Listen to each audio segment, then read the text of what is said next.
You're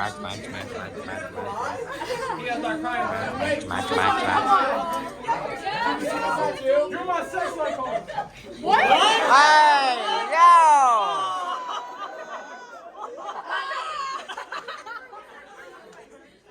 Get him out of here.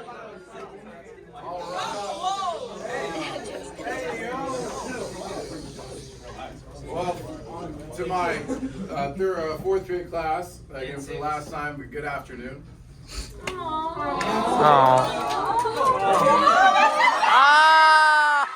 Man. I love this guy. And happy Thursday.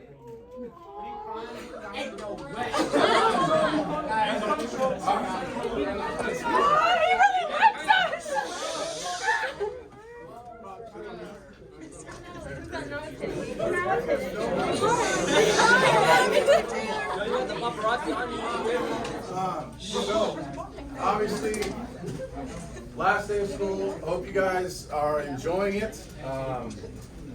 I wouldn't, I guess, be who I am as a teacher if I didn't spend the last day of school lecturing, and so that's what we're going to do. I got a few words for you guys, and obviously all of you guys, former students, and some of you guys don't even know. You guys are more than welcome. What's my name? That's why.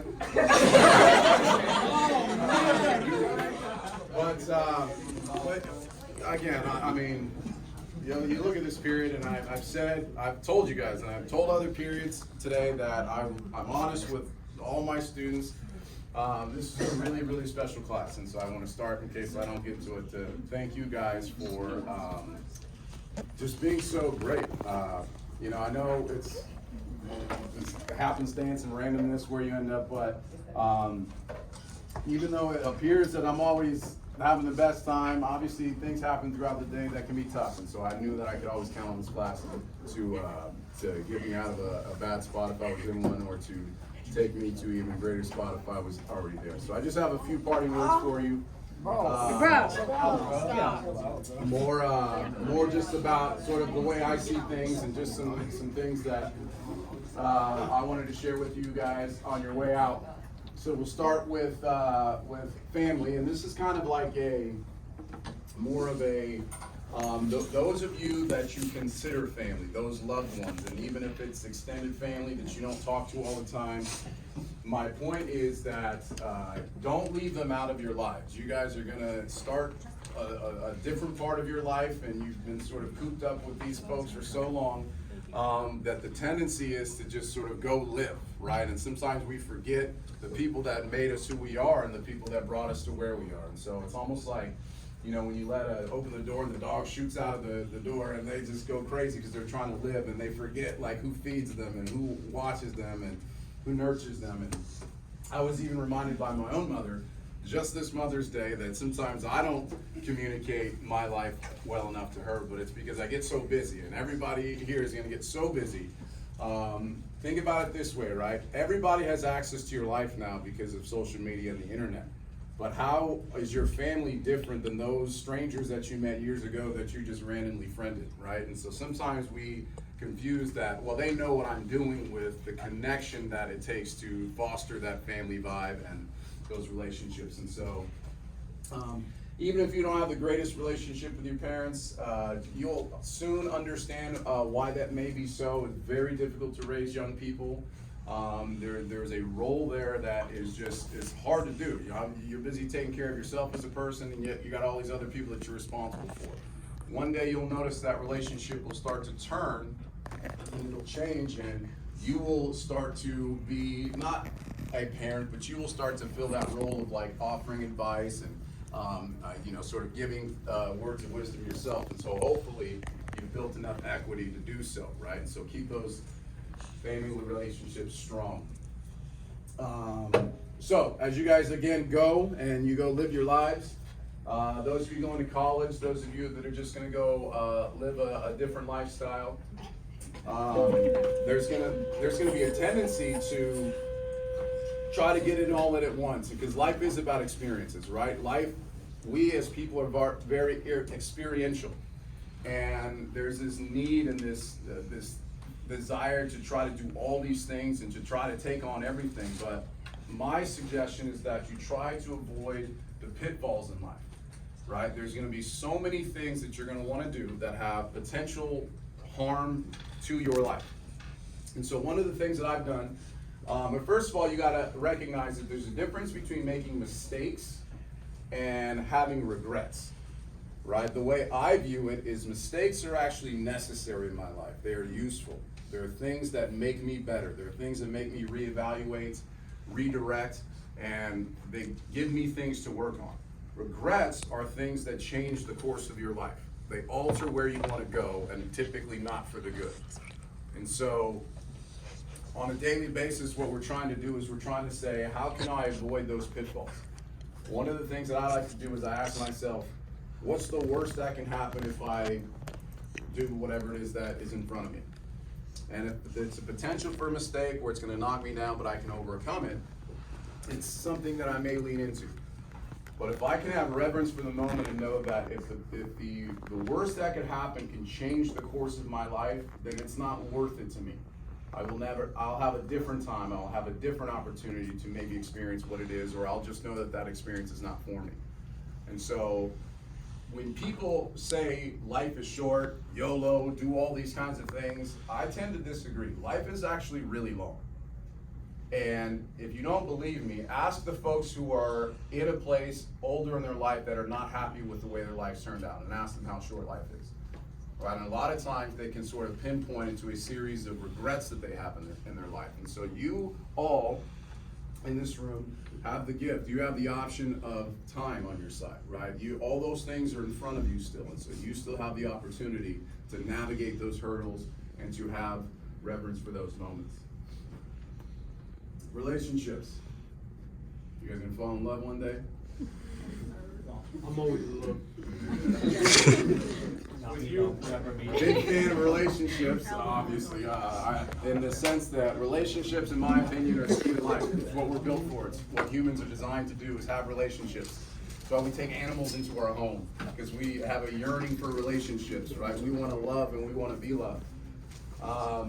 But there's a lot of unhealthy and unsuccessful relationships. And one of the big reasons I think for that is because whether it be Hallmark or whether it be rap songs or love songs or platitudes or hyperbole, right, we say these things that like, I would die without you and I can't live without you and you're my everything. And all those things can be cute. You got to recognize what you're saying. What you're saying then is that my identity is wrapped up in you. Right? And it's my opinion, it's my estimation that you have to be secure in your own identity before you can share that with somebody else. And so you got to do the work. You got to figure out who you are, what it is that you want out of life, the things that you care about, and then you share those things with your partner. Right? You got to be 100% resolute in who you are before you can share those things with someone else. I know it's kind of cheesy, but that's this picture here when you go on the airplane, right? You got to put on your oxygen mask before you can help the person next to you, right? So if you want your relationship to stay healthy, be healthy and stay healthy, you really have to do personal inventory at all times, all right? I think my wife and I have one of the greatest relationships that I've ever seen. We have our problems like everybody else does, but one of the things and one of the keys to that, I think, is because I'm very, very resolute in who I am and she is resolute in who she is. Right? And we choose to go side by side through this life. And so it's a really important thing that you know who you are before you can share that with someone else. Have an opinion and be prepared to back it up. Obviously, we live in a world where opinions fly everywhere, and one of the things that we're realizing is that I don't agree with you, and you don't agree with me, not you with me, but, and so what do we do with that? Well, if we can understand that if you're sharing an opinion that's unpopular or the person doesn't agree with, it's not the opinion necessarily that you need to worry about, because that's through the sum of our experiences. Where's your evidence? Can you back it up? Can you articulate what you're trying to say? And more often than not, people will recognize that although I disagree with you, I understand where you're coming from. And so we can move on that. We can move forward from that. Look people in the eye, give firm handshakes. What is that about? It's about dignity. It's about giving the people the dignity and the respect they deserve to be in your space, just like they deserve your respect, right? And so the idea is we sort of distract ourselves, and we're so used to, online communication and non-personal communications that it's a lost art. And when we say that we're becoming disconnected as a society, part of that is because we don't offer the dignity to others to let you know that I'm here with you now. And I'm not checking my phone every 5 seconds, or I'm not looking past you, right? We can get that back if you just sort of take the moments that you have with people and develop relationships, even if it's with the gas station attendant. It's just the dignity of, hey, thanks, I appreciate it, here's my money, we're good, right? And smile and move on about your day, right? It's a really important thing that we're losing. That's not us, right? Get out of your comfort zone once in a while. You've heard me talk about algorithms forever and about how we're sort of grooved into a comfort lifestyle. This is the age of comfort, right? We can do whatever we want, however we want, and only the things that we want. But the arrogance to think that everything that I've chosen are the only good things out there for me, right? We got to buck that trend every once in a while. We got to take leaps. We got to take risks. We got to experience this life that it cannot be fed to us through some algorithm, or sort of only through the things that I find comfort in, right? A lot of good things. I can almost promise you there's so many good things that you have no idea about, but you got to take the leap to go try those things. Talk to strangers, not the weird ones. People that, what I mean by that is people that you don't know. There's this quote out there, I don't know where it comes from, but it really resonates with me. It says, the most important conversation you will ever have will be with a stranger. And a part of that is because strangers don't judge. They don't know you. They have nothing to compare you to. And they just listen, right? I think that's the basis of therapy in a lot of ways, right? You can be honest, right? And you can get feedback. And it's the catharsis of just being able to share your life, your experiences. Have perspective. That just means give reverence to people and where they're coming from. Know that you won't agree with everyone, but just know that most people are doing the best that they can at all times. And so although they may come at you a little sideways sometimes if you can offer them grace and offer them the idea that, you know what, I don't know what it's like to be you, so I'll reserve judgment, right? I want to lash out, but I'm going to go ahead and take this one, and just respect that you're probably coming from a different place. And then have fun. I mean, I know it's the simplest thing in the world, but I think, again, that's sort of what we're designed for, is to have fun. Not all things are fun all the time, but if your life isn't fun, if your life isn't happy, then that's just an opportunity to evaluate why these things are not true, right? So the fun index is just saying, like, is this a good time? And I'm grateful that I get to come every day and people say, yeah, you're so happy at work. How was that true? Because I'm having fun. It's fun to be around you guys, right? And if it wasn't, if I was selling, pharmaceuticals and I wasn't having fun, then I'd have to reevaluate my life, right? So that's kind of the big indicator as to, are things going the way that they're supposed to? And then understand that there are hurdles in life, right? You will experience bad times, bad days, bad events. But ultimately, you got to ask yourself this question: is this issue going to make me bitter, or is it going to make me better? Is this going to be the thing that's going to propel me and give me something to work on, give me something to work for, or is this going to be the thing that crushes me and takes away my spirit? Right? Ultimately, you will get to decide how experiences, both negative and positive, impact your life. So take control of that, take ownership of that, and you'll find that you're going to be in a pretty good place. So why am I so happy all the time? Well, I don't know. Maybe, I guess, but I'm trying to sum it up by telling you. See now. I'll see you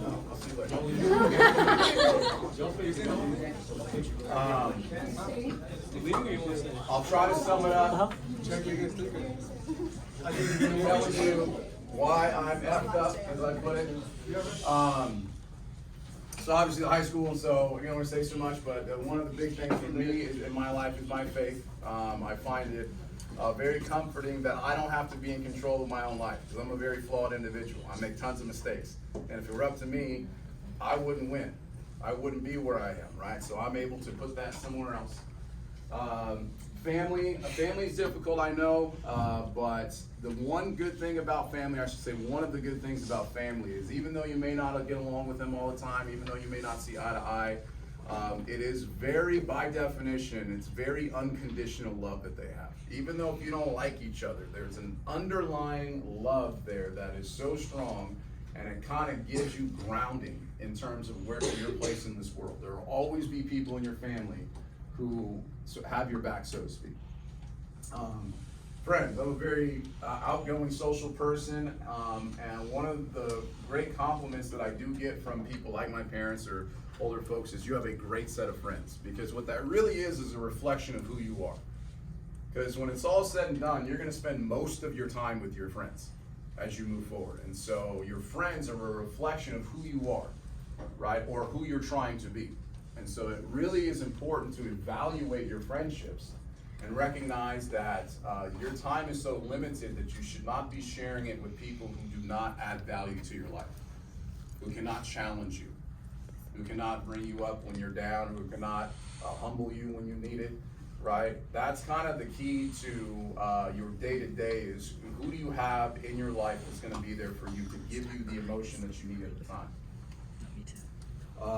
Fiduciary responsibility is an econ term for you, right? And what this means is I promise you I'm the least type A person in the world. I am not, like, my bed isn't made, right? All that kind of stuff. But one thing that I am is on top of my responsibilities. And there's a great relief in that, right? And so when people ask, well, why are you so happy? It's because most of my, if not all of my ducks are in a row. Now there's always things I could do. There's always things I could do better. Right, but you guys have probably experienced it on a small scale when you get all your homework done and just the release. It's like your happiness goes up tremendously, right? So put in the time, take the effort, take care of business early, and then you'll find out that it's fuel to keep you going in this life. Stress, my wife always tells me this is easier said than done, and I am built different, as the kids say. But one of the things that I say when I encounter stress, which we all do on a daily basis, is in my mind, I have the ability to sort of analyze the situation and ask myself a very simple question. Can I control this? Can I change the outcome of whatever this is? And if the answer is no, then I have no option but to just leave it and let it do what it's going to do. The answer is yes, I have the responsibility to try to fix it or correct it or give it whatever it needs. And so I will control the things that I can control, and I will leave the rest to God or whomever, right? Because those are the things that are going to bog you down. There will constantly be pitfalls and things in your life that are trying to drag you down, right? But if you can get in front of those things and look at it with clear vision and say, I can't do anything about this, you will find that you'll be in a much better place to move forward. Years ago, I did a personality test, and it was really cool because what it did is it showed you like who you are in paradox form, right? After answering all these questions, like what are the two things that are true about you that shouldn't be true at the same time? And mine came out as confidently humble. And so I hope you realize that this person that I am every day in class, for a large part, is made up, right? I come off very arrogant and braggadocious. But I hope you know. But I hope you know that I am a very humble person in my personal life. I do recognize that most of the good things in my life are from the mercy and the grace and the kindness of others and just sheer luck. But I am confident enough to embrace those things and take them in me and move forward in having a great life. And so ultimately, I know our time is up. Probably never see most of you again. I'm like actually crying. But Shut up. But I take solace, and it makes me so happy and it gives me the energy to show up every day to know that I was so grateful to have a little tiny part in your lives, and I hope something one day will make you think of me, and I will take what you guys had to offer. I'll put it in here, and I wish you guys the best life. Oh my God, stop. Take care. God bless.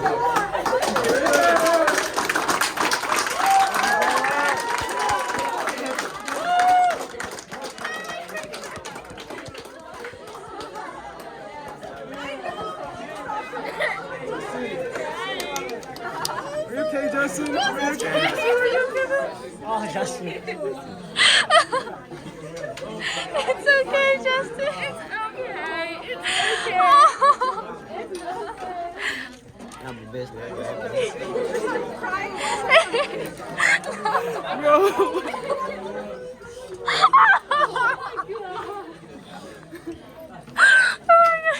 Justin. He's still